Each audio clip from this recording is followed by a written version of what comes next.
السلام علیکم ورحمۃ اللہ وبرکاتہ بسم اللہ الرحمن الرحیم۔ اچھا، آج کے اس فکری جائزے میں سیدھا اصل مدعے کی طرف آتے ہیں۔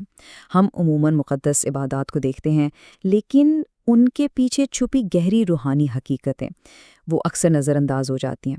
تو آج ہم تسلیم و رضا اور قربانی کے بالکل حقیقی اور تھوڑے سے پوشیدہ مفہوم کو سمجھنے کی کوشش کریں گے۔ ٹھیک ہے، ذرا گہرائی میں چلتے ہیں۔ بظاہر دیکھا جائے تو یہ سوال بہت سادہ سا لگتا ہے نا؟ عام طور پر قربانی کا مطلب بس ایک جسمانی عمل سمجھ لیا جاتا ہے، یعنی جانور کو ذبح کرنا، بس بات ختم۔ لیکن کیا واقعی ایسا ہے؟ کیا اس اتنے عظیم عمل کا مقصد صرف یہ ایک ظاہری فعل ہو سکتا ہے؟ جب ہم آج کے اس متن پر غور کرتے ہیں تو یہ بات بالکل کھل کر سامنے آتی ہے کہ یہ سوچ دراصل بہت ہی سطحی ہے۔ اس ظاہری عمل کے پیچھے تو باقاعدہ ایک پوری روحانی کائنات آباد ہے۔ یہ سوال ہمیں اس بات پر مجبور کرتا ہے کہ ہم اس ظاہری خول سے تھوڑا باہر نکلیں اور اس کے باطنی یعنی بالکل حقیقی مقصد کو تلاش کریں۔ اور یہیں سے اس ظاہری اور باطنی فرق کی اصل تصویر سامنے آتی ہے۔ دیکھیے، ایک طرف تو وہ سطحی پہلو ہے جو ہم سب کو نظر آتا ہے، یعنی محض ایک جانور کا ذبح ہونا، لیکن در حقیقت ماخذ ہمیں بتاتا ہے کہ اس کا اصل مقصد اپنی سب سے پسندیدہ چیز کو اللہ کی رضا کے لیے قربان کر دینے کا درس ہے۔ یہ صرف خون بہانے کا نام تو ہرگز نہیں ہے، بلکہ اپنے دل کے سب سے قریب اپنی محبوب ترین چیز کو اللہ کی خوشنودی کی خاطر خوشی خوشی چھوڑ دینے کا نام ہے۔ یہ تقابل ہمیں بالکل واضح کر دیتا ہے کہ اصل قربانی گوشت یا خون کی نہیں ہے، بلکہ یہ اس نیت کی، اس جذبے کی قربانی ہے جو ہمارے دلوں میں چھپا ہوتا ہے۔ یہ اپنی مرضی کو رب کی مرضی کے بالکل تابع کر دینے کا ایک کمال کا عملی نمونہ ہے۔ اب یہاں جو بات واقعی دل کو چھو لینے والی ہے وہ یہ ہے کہ یہ تصور ہمیں سیدھا ہماری تاریخی اور روحانی جڑوں تک لے جاتا ہے۔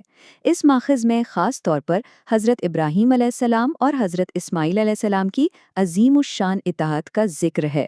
ذرا اس لمحے کی شدت کا اندازہ لگائیے، ایک باپ کا اپنے لخت جگر کو قربان کرنے کے لیے بالکل تیار ہو جانا، اور کمال دیکھیے کہ ایک بیٹے کا بخوشی اس پر راضی بھی ہو جانا۔ سچ پوچھئے تو یہ کوئی عام واقعہ نہیں ہے، یہ اطاعت کی وہ اعلیٰ ترین مثال ہے جس نے رہتی دنیا تک کے لیے قربانی کا اصل مفہوم ہمیشہ کے لیے طے کر دیا۔ یہ وہ مقام ہے جہاں دنیا کی ساری محبتیں، سارے رشتے رضائے الہی کے سامنے بالکل بے معنی ہو کر رہ جاتے ہیں۔ تو چلیے دیکھتے ہیں کہ تسلیم و رضا کا یہ حیرت انگیز سفر آخر طے کیسے پاتا ہے۔ اس فرمانبرداری سے ملنے والے سبق کو اگر تھوڑا منطقی انداز میں مرحلہ وار دیکھا جائے تو سب سے پہلے آتا ہے حکم الہی، جو ظاہر ہے سب سے بالا تر ہے۔ اس کے بعد آتی ہیں انسانی خواہشات، جو ہم سب کے اندر فطری طور پر موجود ہیں۔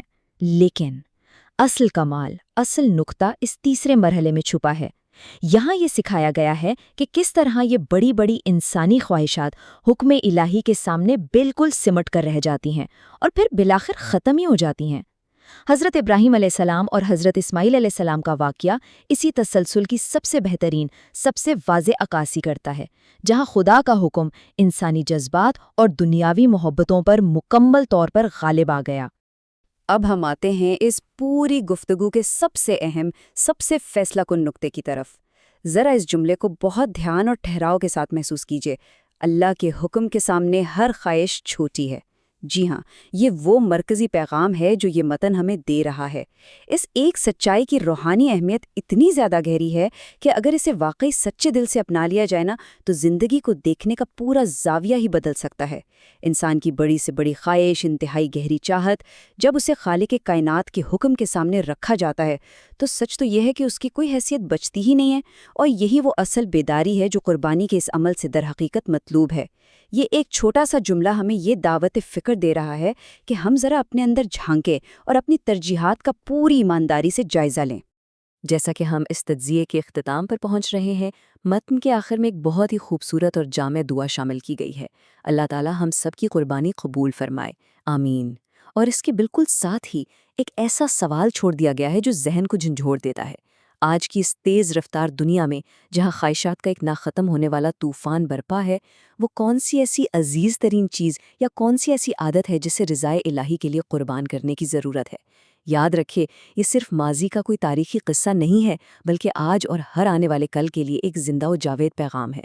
تو اس گہرے اور فکر انگیز سوال کو اپنے ساتھ لے کر جائیے تاکہ زندگی کے ہر قدم پر تسلیم و رضا کا یہ خوبصورت سفر کبھی رکے نہیں۔ جزاک اللہ خیرہ۔